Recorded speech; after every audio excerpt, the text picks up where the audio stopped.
పహల్గామ్లో జరిగిన దాడిని ప్రపంచమంతా ఖండిస్తోంది, అర్థం చేసుకోవచ్చు. కానీ ఒక స్ట్రేంజ్ డెవలప్మెంట్ ఏంటంటే ఆఫ్ఘనిస్తాన్లో ఉన్న తాలిబాన్ కూడా ఖండించింది. తీవ్రవాద చర్యల్ని తాలిబాన్ ఖండించడం ఏంటి?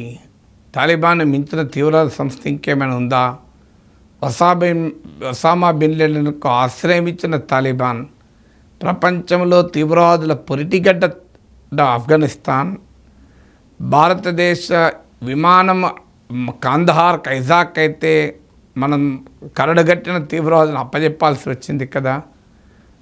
ఆఫ్ఘనిస్తాన్లో స్కూళ్లను పేల్చేసి, సంగీతాన్ని నిషేధించి, రాళ్లతో కొట్టి చంపి, మహిళల్ని బయటికి రాకుండా చేసి, ఇంతటి దురహంకార మత ఛాందసవాద తీవ్రవాద సంస్థ కదా. మరి ఈ శాంతి వాక్యాలు ఏంటి?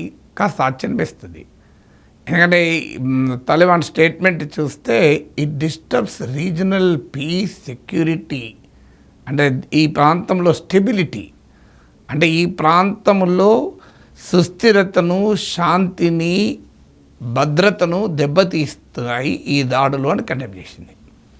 అది కూడా పాకిస్తాన్ దీని వెనకాల ఉన్నది అని రుజువవుతున్న వేళ, అసీం మునీర్ కశ్మీర్ మా జీవనాడి అంటున్న సమయంలో, ఆఖరికి Pakistan deputy prime minister Pahalgam తీవ్రవాదుల్ని, వారు స్వాతంత్ర సమరయోధులను కీర్తిస్తుంటే, పాక్ సృష్టించిన తాలిబాన్ మాత్రం భారతదేశానికి అండగా వచ్చి ఈ పహల్గామ్ దాడుల్ని ఖండిస్తుంది. సంథింగ్ సీరియస్లీ రాంగ్ అనుకుందామా? లేదా తాలిబాన్ మారిపోయింది అనుకుందామా? ఏమిటి షిఫ్ట్ తాలిబాన్లో ఆశ్చర్యపోదామా అంటే ఆశ్చర్యమేం లేదు. ప్రపంచంలో తమ అవసరాలు వచ్చినప్పుడు ఏదైనా దయ్యాలు కూడా పవిత్ర వేదాలను వల్లిస్తాయని సామెత పట్టుకురాలే కదా. సో అందువల్ల శాంతి వచనాలు తాలిబాన్ కూడా వినాల్సి వస్తుంది. ప్రపంచం మారిపోయింది. ఎందుకు తాలిబాన్ ఇలా మాట్లాడుతుంది అన్న దానికి ఎక్స్ప్లెనేషను, తాలిబాన్ 2021లో ఆఫ్ఘనిస్తాన్లో అధికారంలోకి వచ్చింది. నా హైడ్రేషన్ కోసం I just trust one thing, ఫుల్గా వాటర్ ఉండే కంట్రీ డిలైట్ వల్ల కొలాచి కోకోనట్స్. సో ఇప్పుడే కంట్రీ డిలైట్ యాప్ డౌన్లోడ్ చేసుకొని ఆర్డర్ చేయండి.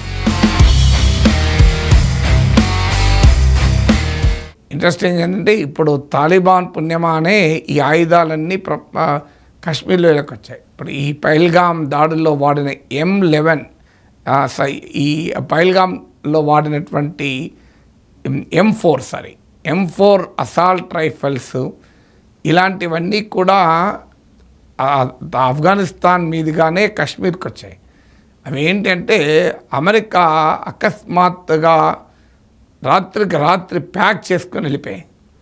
అమెరికా అంతకుముందు ఆఫ్ఘనిస్తాన్లో ఉన్న తమ అనుకూల ప్రభుత్వానికి పెద్ద ఎత్తున ఆయుధాలు సాయం చేసింది.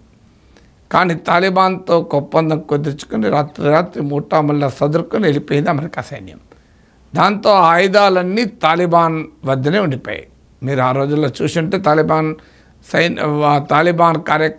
శ్రేణులు కాబూల్ పురవీధుల్లో అమెరికా యుద్ధ ట్యాంకులు ఎక్కి డ్యాన్సులు చేశారు. సో ఏం చేసుకుంటే తాలిబాన్ దాన్ని ప్రపంచ మార్కెట్లో, ఆయుధాల అక్రమ మార్కెట్లో అమ్మకానికి పెట్టింది. తీవ్రవాద సంస్థలు ఇలాంటివన్నీ కొనేసుకుంటున్నాయి. సో అలా వచ్చినటువంటి M4 లాంటి ఆయుధాలు కాశ్మీర్ లోయలో కూడా వాడబడుతున్నాయి. అంటే అమెరికా నుంచి ఆఫ్ఘనిస్తాన్కు, ఆఫ్ఘనిస్తాన్ నుంచి కాశ్మీర్కు వయా పాకిస్తాన్, ఇలా ఆయుధాలని ప్రపంచంలో తీవ్రవాదులకు సరఫరా చేసే తాలిబాన్ ఇవాళ ఎందుకు ఖండించాల్సి వస్తుంది అంటే 2021లో తాలిబాన్ అధికారంలోకి వచ్చినప్పటి నుంచి తాలిబాన్ ప్రభుత్వాన్ని గుర్తించిన దేశాలు చాలా పరిమితం. తాలిబాన్ పైన శాంక్షన్స్ ఉన్నాయి. ఇప్పుడు ట్రంప్ ఆ శాంక్షన్స్ ఎత్తివేస్తాడని వార్తలు వస్తున్నాయి. ఎందుకంటే ట్రంప్ ఫస్ట్ టర్మ్లోనే తాలిబాన్లతో ఒప్పందం కుదిరింది. గుడ్ తాలిబాన్, బ్యాడ్ తాలిబాన్ అని సిద్ధాంతీకరించిందే ట్రంప్. చూడాలి, ప్రపంచం కూడా అనివార్యమిగా ఏం చేయలేం మన చేతిలో లేదు. ఆఫ్ఘనిస్తాన్లోనే ఆఖరికి ఇండియా లాంటి దేశం కూడా తాలిబాన్ నేతలతో సంప్రదింపులు జరుపుతున్నాం. రేపు మాప ఢిల్లీలో తాలిబాన్ ప్రతినిధి ఆఫ్ఘనిస్తాన్ రాయబారిగా ప్రమాణ బాధ్యతలు కూడా చేపట్టవచ్చు. కానీ స్టిల్ ప్రపంచం పూర్తి స్థాయిలో ఆఫ్ఘనిస్తాన్లో తాలిబాన్ ప్రభుత్వాన్ని లెజిటిమేట్ గవర్నమెంట్గా గుర్తించడం లేదు, చట్టబద్ధమైన ప్రభుత్వంగా గుర్తించలేదు. ఈ ఇంటర్నేషనల్ రికగ్నిషన్ అనేది ఆఫ్ఘనిస్తాన్కు చాలా కీలకం.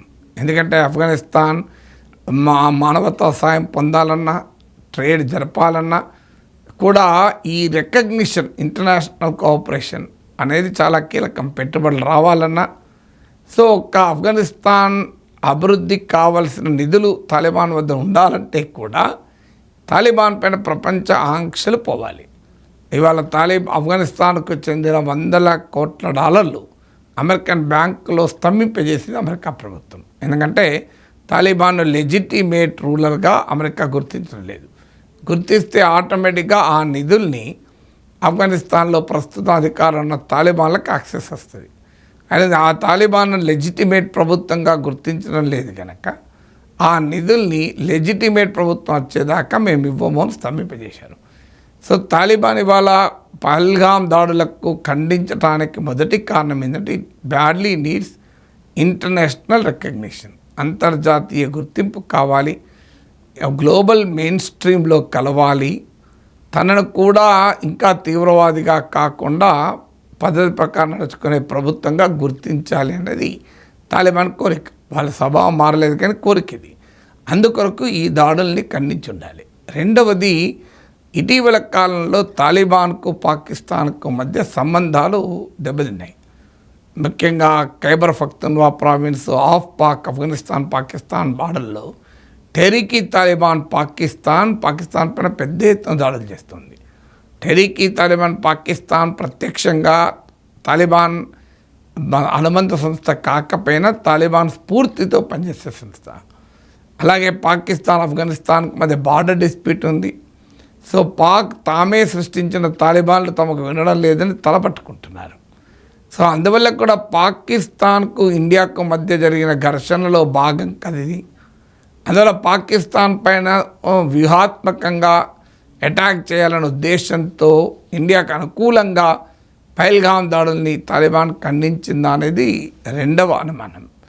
మూడవది, తాము తీవ్రవాదులం కాము అని ప్రపంచాన్ని నమ్మించాలని చూడండి మేమే తీవ్రవాద దాడులను ఖండిస్తున్నప్పుడు మేమెట్లా తీవ్రవాదులం అవుతాం అని దొంగ అన్నట్లుగా తాలిబాన్ ఉంది. కారణాలు ఏదైనా మన దేశానికి ఉపయోగపడే రీతిలో తాలిబాన్ స్పందించింది. డిప్లొమసీలో ఏది ఎప్పుడు అవసరం వస్తుందో తెలియదు, ఎంతకైనా మంచిదే కదా. రేపు పాకిస్తాన్ మరింతగా ఐసోలేట్ చేయడానికి ఆఫ్ఘనిస్తాన్లో తాలిబాన్ ఉన్మాదులు ఉపయోగపడ్డా భారతదేశానికి ఆశ్చర్యపడాల్సింది లేదు కదా.